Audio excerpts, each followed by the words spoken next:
जय हिंद। स्वागत सभी का पुनः एक और वीडियो में आया है। एक और नोटिफिकेशन लगभग 10 दिन पहले इसकी सूचना आपको दे रहा हूं। 11 दिन के बाद देख लीजिएगा, वीडियो पूरा आया है। पीएचडी का नोटिफिकेशन, पीएचडी के एप्लीकेशन फॉर्म 19 सब्जेक्ट में 30 सितंबर 2021 को है प्रवेश परीक्षा। 30 सितंबर 2021 को है प्रवेश परीक्षा, यानी कि आज से ठीक 2 हफ्ते के बाद है आपकी प्रवेश परीक्षा। और इस यूनिवर्सिटी में अप्लाई करने की लास्ट डेट है 20 सितंबर 2021 और साथ ही साथ 15 अक्टूबर को है। यदि आप प्रवेश परीक्षा पास कर लेंगे तो आपका इंटरव्यू। चारों डेट मैंने आपको बता दी, डेट मैं फिर से रिपीट कर देता हूं। 30 सितंबर 2021 को है प्रवेश परीक्षा, 20 सितंबर 2021 है अंतिम डेट अप्लाई करने की इस यूनिवर्सिटी में, और साथ ही साथ 15 अक्टूबर 2021 है आपके इंटरव्यू की डेट। अभी किस यूनिवर्सिटी की हम बातचीत कर रहे हैं, उसका नाम है उत्तर प्रदेश में एक जगह है गोरखपुर, और गोरखपुर यूनिवर्सिटी का आया है एप्लीकेशन फॉर्म पीएचडी के लिए। 19 सब्जेक्ट हैं। 19 कौन कौन से सब्जेक्ट हैं उसकी भी आपको नाम सूची बता देता हूं। उसके बाद तय कीजिएगा कि आपको वीडियो देखना है या फिर इस यूनिवर्सिटी की वेबसाइट पर जाकर रजिस्ट्रेशन करना है या नहीं। कुछ बातें वेबसाइट से आपको मालूम चलेगी, कुछ बातें इस वीडियो से, और कुछ बातें आपको मालूम चलेगी प्रोस्पेक्टर से। 18 से 20 पेज का प्रोस्पेक्टर है। 20 मिनट लगाकर पढ़ लीजिएगा और 10 मिनट का ये वीडियो देख लीजिएगा अप्लाई करने से पहले, नहीं तो समस्याएं बहुत सारी खड़ी हो जाएंगी आपके समक्ष। Genetics and plant breeding, agricultural economics, agricultural extension, ये मैं सब्जेक्ट के नाम बता रहा हूं जिसमें पीएचडी आया है। उसके बाद है ancient history, archaeology and culture. एक ही सब्जेक्ट का पूरा नाम है एंशिएंट हिस्ट्री आर्कोलॉजिकल कल्चर, जिसको इन शॉर्ट में AHIC बोलते हैं। ठीक है। अगला सब्जेक्ट है English, geography, Hindi, medieval and modern history, ये भी एक सब्जेक्ट है, मिडिवल एंड मॉडर्न हिस्ट्री। उसके बाद है पॉलिटिकल साइंस, उसके बाद है साइकोलॉजी। याद रखिएगा, हिस्ट्री में नहीं है सीटें, मॉडर्न एंड मिडिवल हिस्ट्री वाले सब्जेक्ट में सीटें हैं। ठीक है। साइकोलॉजी, उसके बाद commerce, economics, education, commerce, economics, education. उसके बाद लॉ, कानून। उसके बाद कुछ साइंस के सब्जेक्ट हैं और कुछ और हैं। क्या है ये? हाँ, statics, physics, chemistry, statics, physics, chemistry. और उसके बाद एक सब्जेक्ट है डिफेंस स्ट्रेटजी एंड स्टडीज। ये 19 सब्जेक्ट में आए हैं एप्लीकेशन फॉर्म। अब कुछ नियम कानून दिए हैं विश्वविद्यालय ने इस एप्लीकेशन फॉर्म को भरने के लिए। प्रवेश परीक्षाओं से संबंधित, एग्जाम्शन से संबंधित, योग्यताओं से संबंधित, नंबर ऑफ परसेंटेज आपका कितना होना चाहिए यूजी में और पीजी में। यदि आप इस विश्वविद्यालय की प्रवेश परीक्षा 20 और 21 को दे चुके हैं तो आपको 21-22 की प्रवेश परीक्षा देनी है या नहीं, उसके बारे में नियम है। यदि आप 20-21 की प्रवेश परीक्षा पीएचडी की पास कर चुके थे, इंटरव्यू दे चुके थे, उसका बेनिफिट आपको क्या मिलेगा इस बार के सत्र में, उसकी भी जानकारी कुछ नियमावलियों में है। एक एक करके आपको बताऊंगा, समझाऊंगा। मन में सवाल हो, डाउट हो, कुछ जिज्ञासा हो तो कमेंट बॉक्स में पूछ लीजिएगा सवाल को। सबसे पहली चीज, पीजी में यदि आप 55% नंबर लेकर आए हैं तो अप्लाई कर दीजिएगा। और यदि आप जनरल कैटेगरी के हैं और ओबीसी कैटेगरी के हैं तो आपका 55 नंबर होना जरूरी है। इसके अलावा यदि आप हैं एससी कैटेगरी के, एसटी कैटेगरी के और दिव्यांग कैटेगरी के, और इसके अलावा यदि आप ओबीसी में नॉन क्रीमी लेयर के हैं तो आप 50% पे अप्लाई कर सकते हैं। एक चीज याद रखिएगा, यदि आप अपने पीजी के, चाहे आपका पीजी एमए हो, एमएससी हो, एमकॉम, यदि पीजी के अंतिम सेमेस्टर यानी कि 4th सेमेस्टर या सेकेंड ईयर में है, आप अपनी परीक्षा दे चुके हैं सेकेंड ईयर 4th सेमेस्टर की, और आपका यदि परीक्षा का परिणाम नहीं आया है तो भी आप अप्लाई कर सकते हैं इस यूनिवर्सिटी में। एक बात का बस ध्यान रखिएगा, जो मैं आपको डेट बताई थी 15 अक्टूबर, और लगभग 25 अक्टूबर तक रिजल्ट भी आ जाएगा। तो आपको लगभग अक्टूबर के लास्ट महीने तक अपना एमए का कंप्लीट रिजल्ट सबमिट करना होगा। नहीं करेंगे तो आपका एडमिशन कैंसिल कर दिया जाएगा। ये नियम है, विशेष रूप से मैंने आपको बता दिया और समझा दिया। ठीक है। और नियम क्या कहता है? एक नियम और है इसमें। नियम कहता है कि ऐसे विद्यार्थी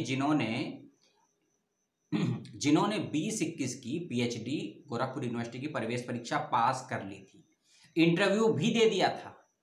जिन्होंने 20-21 पीएचडी सत्र की प्रवेश परीक्षा गोरखपुर विश्वविद्यालय की पास कर ली थी, इंटरव्यू भी दे दिया था, लेकिन कुछ कारणों से यदि ऐसे कैंडिडेट हैं और एडमिशन नहीं ले पाए हैं, ये ऐसे कैंडिडेट हैं जो एडमिशन नहीं ले पाए हैं पास होने के बाद, इंटरव्यू देने के बाद, तो उन बच्चों को इस सत्र में यानी कि 21-22 में केवल एप्लीकेशन फॉर्म भरना होगा।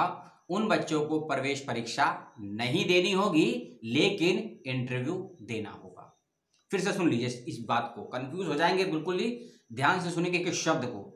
ऐसे कैंडिडेट जिन्होंने गोरखपुर विश्वविद्यालय की 20 और 21 के सेशन की पीएचडी प्रवेश परीक्षा पास की थी, इंटरव्यू भी दिया था, सिलेक्ट भी हुए थे, लेकिन किसी कारणवश यदि वे बच्चे एडमिशन नहीं ले पाए, उनका एडमिशन नहीं हो पाया, तो उन बच्चों को इस नए सत्र 21-22 में प्रवेश परीक्षा नहीं देनी है। उनको केवल फॉर्म भरना है, फीस जमा करनी है और आपका इंटरव्यू होगा, यानी कि प्रवेश परीक्षा से आपको छूट दी गई है। ये नियम विशेष और बड़ा अच्छा नियम लगा मुझे, इस बात का ध्यान रखिएगा। प्रवेश प्रश्न पत्र पे आ जाते हैं, पेपर देना है ना आपको। नंबर ऑफ क्वेश्चंस टोटल इसमें जो रहेगा आपका इंटरव्यू मिला के 200 नंबर का रहेगा, 200 नंबर का रहेगा। 140 नंबर का आपको रिटर्न एग्जाम देना होगा और 60 नंबर का आपको इंटरव्यू देना होगा। और ये रिटर्न एग्जाम और इंटरव्यू कुछ भाग में डिवाइड है, कुछ पार्ट्स में डिवाइड है, उसकी बात मैं आपको बताऊंगा थोड़ी सी देर के बाद। एक नियम ये कहता है, ऐसे विद्यार्थी, कैसे विद्यार्थी, ऐसे विद्यार्थी जो यूजी यानी कि स्नातक अंडर ग्रेजुएशन में सेकंड क्लास डिवीजन नंबर नहीं लेकर आ पाए हैं, तो वो बच्चे अप्लाई नहीं कर पाएंगे। यानी कि यदि आपका 50% से कम नंबर है, यदि आपका 50% से कम नंबर आया है यूजी क्लास में, तो आप पीएचडी के लिए अप्लाई नहीं कर पाएंगे। ये नियम साफ साफ कहता है, ध्यान से इसको पढ़ लीजिएगा। एक नियम और कहता है, मेरिट के लिए कितने परसेंटेज वाले बच्चे क्वालिफाई होंगे।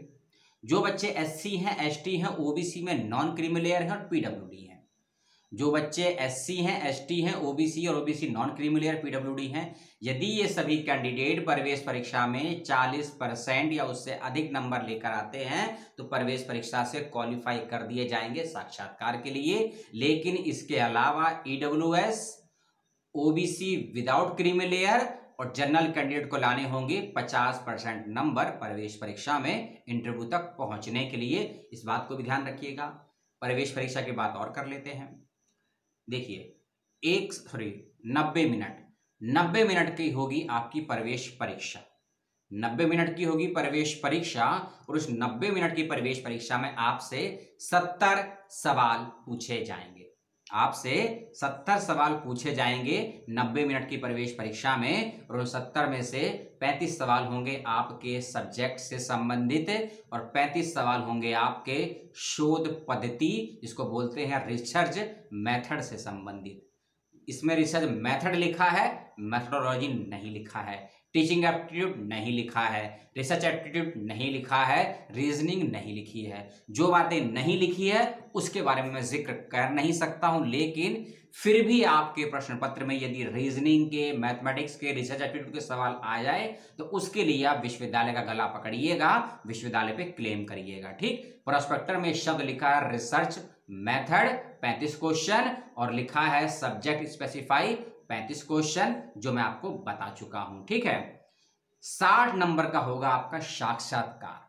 उस 60 नंबर के साक्षात्कार को ध्यान से दीजिएगा, बहुत ध्यान से, जिसमें आपका सिनॉप्सिस, जिसे बोलते हैं रिसर्च प्रपोजल, दूसरा पार्ट आप उसको प्रेजेंट कैसे करते हैं, प्रेजेंटेशन, और तीसरा आपने जो लिखा है उसको किस तरीके से प्रेजेंट किया है, आपके टॉपिक के अंदर का कंटेंट क्या है, इन सब को मिलाकर आपको 60 नंबर में से कितने मिलते हैं, ये आपकी लेखनी पर, आपकी वाक क्षमता पर, आपके प्रस्तुतिकरण यानी कि प्रेजेंटेशन पर निर्भर करेगा। इस बात का रखिएगा विशेष रूप से ध्यान।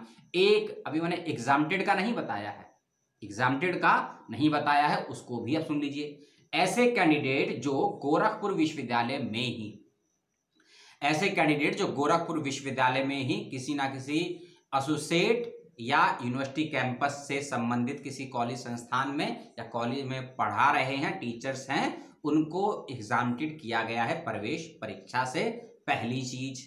दूसरी चीज, टीचर्स इसमें लिखा हुआ है teachers teaching in order added college और सेल्फ फाइनेंस, यानी कि जो कॉलेज से कैंपस से एफिलिएटेड कॉलेज हैं और सेल्फ फाइनेंस कॉलेज हैं उनके कैंडिडेट को एग्जामिनेटेड नहीं किया गया है। क्या कहता है नियम? ऐसे कैंडिडेट जो टीचर्स हैं एफिलिएटेड कॉलेज में और साथ ही साथ अलाइड कॉलेज में, सेल्फ फाइनेंस कॉलेज में, जो गोरखपुर विश्वविद्यालय से टाई अप नहीं है, ऐसे कैंडिडेट को प्रवेश परीक्षा देनी होगी, उनको छूट नहीं दी गई है। एक नियम और कहता है ऐसे कैंडिडेट जो डिफेंस में है, ठीक है, जो डिफेंस में है, हाई कमीशन डिफेंस कमीशन में है, ठीक है, इंडियन आर्म फोर्सेस में है, उन सभी को प्रवेश परीक्षा से एग्जामिनेटेड रखा गया है। एक नियम और कहता है, नियम कहता है कि ऐसे कैंडिडेट जिन्होंने, जो ये नियम आपको पहले बता दिया है कि 2021 में यदि आपने प्रवेश परीक्षा पास की थी, इंटरव्यू दिया था, तो आपको इस नए सत्र में यानी कि 21-22 में प्रवेश परीक्षा नहीं देनी है, लेकिन फॉर्म आपको भी भरना होगा, फीस आपको भी देनी होगी, ठीक है। ये तो मैंने आपको बता दिया। एक बड़ा विचित्र नियम है, उसको सोच रहा था लास्ट में पढ़ूं, लेकिन अभी पढ़ देता हूं। क्या कहते हैं, सब्र नहीं हो रहा है। और बड़ा अजीब नियम नहीं है, लेकिन मुझे पहली यूनिवर्सिटी दिखी जिसने ये नियम लगाया। दिल्ली विश्वविद्यालय को पीछे छोड़ दिया, एक कदम उससे आगे निकल गया, हिमाचल से भी आगे निकल गया। नियम कहता है माफ कीजिएगा, नियम कहता है ऐसे कैंडिडेट जो अपना एमफिल कर रहे हैं या एमफिल कर चुके हैं, जो एमफिल कर रहे हैं या एमफिल कर चुके हैं, ऐसे कैंडिडेट जो यूपी का सेट या सिलेट पास कर चुके हैं, ऐसे कैंडिडेट जो गैट यानी कि होता है ना general aptitude teaching engineering test, उसको जिसको गैट बोलते हैं, उसको पास कर चुके हैं, ऐसे कैंडिडेट जो डीबीटी पास हैं, आईसीएआर का पास हैं, आईसीएआर पास हैं, यूजीसी का नेट जेआरएफ पास हैं, इन सभी कैटेगरी या क्वालिफाई कैंडिडेट को प्रवेश परीक्षा से छूट नहीं है। लिखा है shall not be exempted for research eligibility test, यानी कि रेड से ये कोई भी एग्जाम्प्टेड नहीं है। याद रखिएगा इस चीज का, ना आप कहें कि मैंने बताया था कि एग्जाम्प्टेड है, इस बात को भी क्लियर कट कर दिया है। Shall be not exam page number 15 point number 4 को ध्यान से पढ़ लीजिएगा, समझ लीजिएगा। रजिस्ट्रेशन फीस है 500 रुपये SC/ST बच्चों की, और उसके अलावा जो वैसे बच्चे हैं ना, जो उसके अलावा बच्चे हैं, उनकी 1000 रुपये की फीस रखी गई है। अब भैया मुझसे कोई सवाल हो, क्वायरी हो तो आप पूछ लीजिएगा। इस 12 मिनट के वीडियो को देखने के उपरांत कुछ और देख लेते हैं वेबसाइट प्रोस्पेक्टर में, कुछ बातें छूट गई हो, आपके मन में गुस्सा भी होगा, प्यार भी होगा। लेकिन सीटें नहीं बताई आपको कि किस सब्जेक्ट में कितनी सीटें हैं, वो तो मैंने बताई नहीं।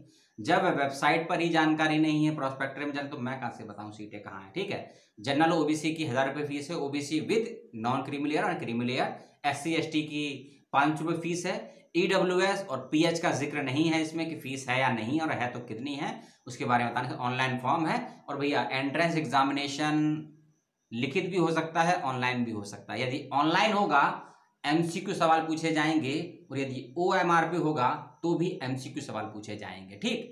इंटरव्यू आपका ऑनलाइन होगा या ऑफलाइन होगा उसकी सूचना नहीं है प्रोस्पेक्टर में, तो मैं भी नहीं बता सकता हूं। करिए इसकी तैयारी। 19 सब्जेक्ट में एप्लीकेशन फॉर्म गोरखपुर विश्वविद्यालय, जो कि जाना जाता है दीनदयाल उपाध्याय गोरखपुर यूनिवर्सिटी, जो है ना, गोरखपुर यूनिवर्सिटी में देखिएगा, मिल जाएगा आपको, ठीक है। यही थी सूचना। लाइक डिसलाइक जो करना है भैया लोग कर दीजिएगा भाइयों बहनों, और अपना ध्यान रखिएगा, पढ़ लीजिएगा, थोड़ा बहुत पढ़ेंगे तो प्रवेश परीक्षा पास हो जाएगी। JNU की एग्जाम की डेट भी आ गई है, DU की भी आ गई है, नेट की भी आ गई है, UPSC की भी आ गई है, RPSC की भी आ गई है, रीट की भी आ गई है, बहुतों की डेटें आ गई हैं भैया। जहाँ के फॉर्म भर रहे हैं ना, एग्जाम का ध्यान रखिएगा, ऐसा ना हो कि आप फॉर्म भर के भूल जाएं और एग्जाम की डेट खत्म हो जाए। धन्यवाद, जय हिंद, जय भारत, टेक केयर।